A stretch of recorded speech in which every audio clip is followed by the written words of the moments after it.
Okay, today we have a phone that a lot of us are really excited about. There were so many leaks, rumors about it, and it was almost like the main character in so many of our upcoming smartphone videos. And when it finally launched, people had a lot of questions like, is Samsung cooking? Do we really need thin phones? So finally, we have got it in our hands. This is Samsung's brand new Samsung Galaxy S25 Edge.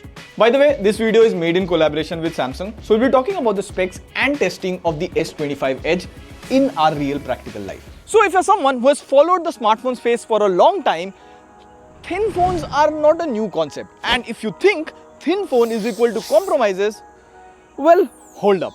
2025 seems to be like the comeback of compact and thin phones. We got the Oppo Find N5, Apple's rumored iPhone Air, and now Samsung has entered the chat. So, is this the future of flagship phones, or is this an old wine in just a thinner bottle? Well, we have got some really interesting findings, Pratik, TechWiser, and let's talk about things that even Samsung didn't mention about the S25 Edge. All of it. Performance, how is the heat, battery life, everything. And as a new thing, we'll answer all the questions that you ask in the first 1 hour. Let's go. But before that, it's a flagship Samsung unboxing, not a lot. Now, before we look at the S25 Edge, and some of them are calling this the world's first or world's thinnest, well, let's get the facts straight. This is not any of them. And why am I saying this? Because let's rewind a little bit. The mid-2010s were the peak gym era for smartphone makers.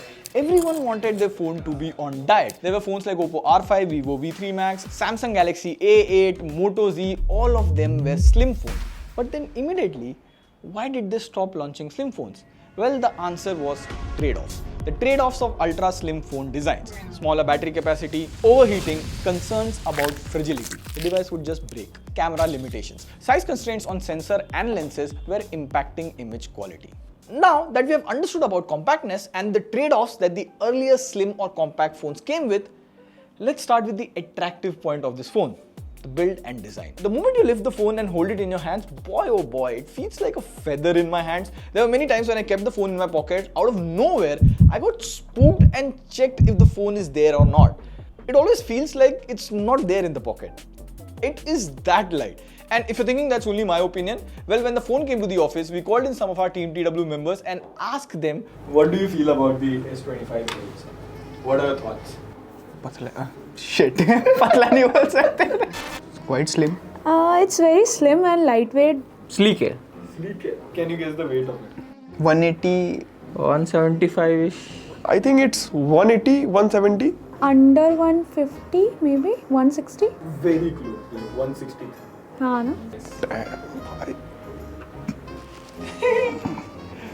S23. Comparing this. What 163 for this? Almost all of them were wrong.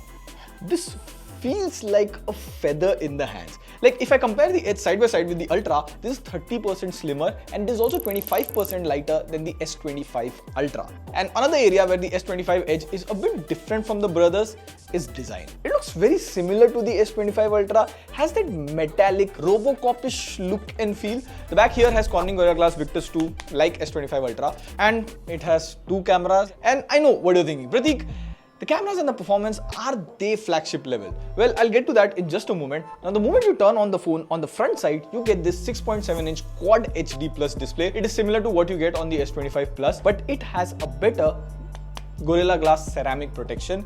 By using my superpowers, I know what you're thinking. Bro, what's this Gorilla Glass ceramic? And how different it is from the Gorilla Glass Victus 2. See, the ceramic is more scratch resistance and the Victus 2 is more drop protection. Since the phone is so light, initially I was finding it difficult to digest this factor that the phone this light and slim can have a bigger display. It's just that it doesn't have that anti-reflective display like the S25 Ultra. Now, the display here is just like any other Samsung display, bright and beautiful, just like your friend's crypto gains in 2021.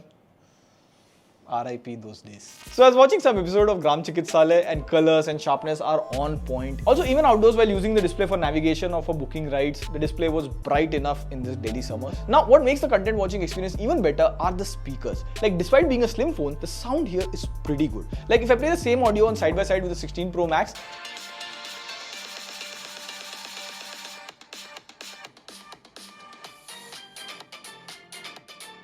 The S25 Edge is louder than the 16 Pro Max. And if you know anything about sound quality and speakers require space to push out air and sound louder. They have done something, and I feel the speaker quality on this is better than any other Samsung phone out there. Now, another area where Samsung phones are bright is the software. The S25 Edge comes with the latest One UI 7 based on Android 15. I think the people who are using One UI 7 would agree with me.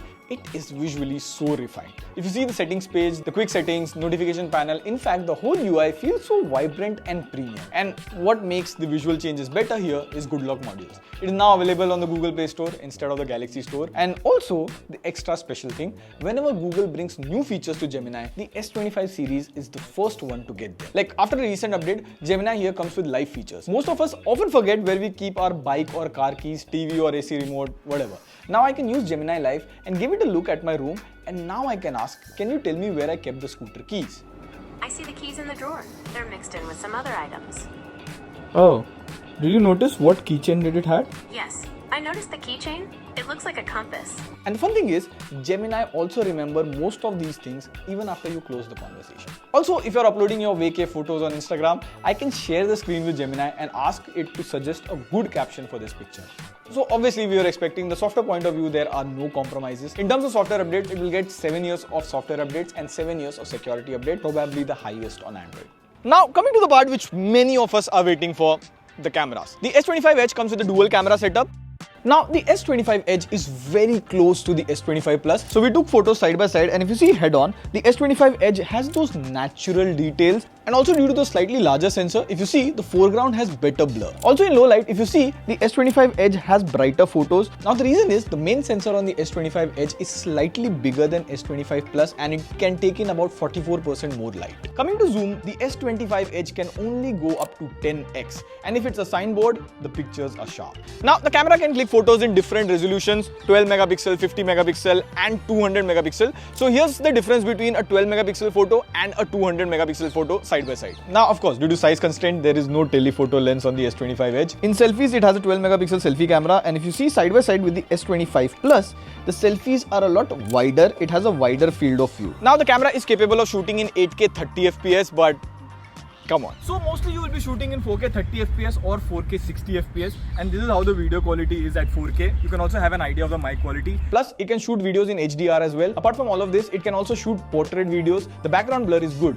Overall, the main camera here is good, and it is good enough for posting pictures on socials. Now, coming to the part where most of you have made up your mind that it would suck in performance, right?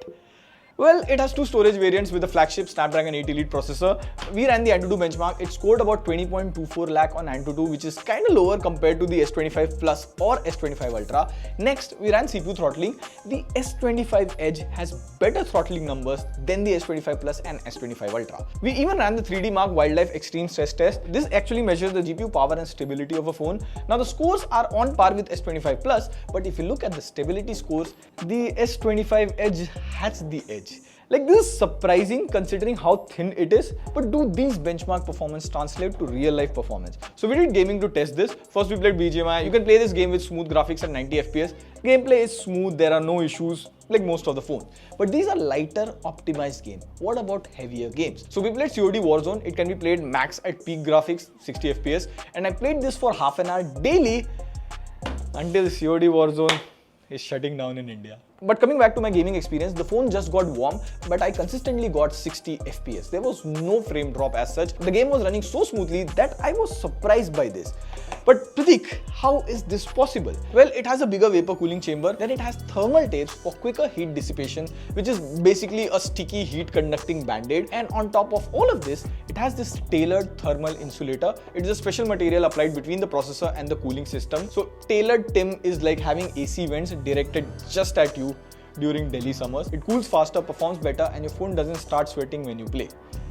I wasn't expecting this, honestly, but Samsung has really worked on the engineering part. The phone gets warm but doesn't overheat. Now, I believe S25 Edge is not meant for gaming, but we did all of this exercise to see if there's overheating in this thin form factor. So far, the phone has really broken our conception. It is excelling in all ways. The only aspect it kind of falls short is the battery. It comes with a 3900 mAh battery. In my usage on a single charge, it somehow lasts me the day, but the days that included gaming, well, it doesn't survive that. You need to charge your phone a little bit by evening so that it could go through the entire day. On average, I got a screen on time of almost 4 to 4.5 hours. Speaking of charging, it only has 25 watt fast charging and it takes about 1 hour 15 minutes to top up the phone to 100%. The S25 Edge also supports wireless charging as well as reverse wireless charging. So that was the all-new Samsung Galaxy S25 Edge. Now what's the verdict? Well, see, people are divided. Some are excited, some are like, who asked for this? But here's how I see it. Samsung has actually tried to innovate, like be it folding phones or Samsung Ring or even Galaxy AI, they at least experiment every year. And any brand that dares to change the usual smartphone formula at least deserves some appreciation. I would recommend go offline, try to hold the phone and see if you're getting the vibe. You will feel what I'm saying. This cost 1,09,099 INR. Initially, you get 5 to 12 GB at the same price as the base variant. But as of now, I'm just happy that companies are trying to make phones compact, thin and easy to hold. And I hope that now Samsung is doing it, others get pushed to try something new. If the cycle continues, then all we get are the same old boring candy bar phone with a slightly new wallpaper. At least Samsung tried something different. Meanwhile, their biggest competitor still copy-pasting hardware with minor tweaks. Also, I was really impressed with the performance on this one. So yeah, we say bring them back. Let us know what you think. Agree, disagree, comments are open. We read all of them. This is Rick signing off. See you in the next video. Pew, pew, pew.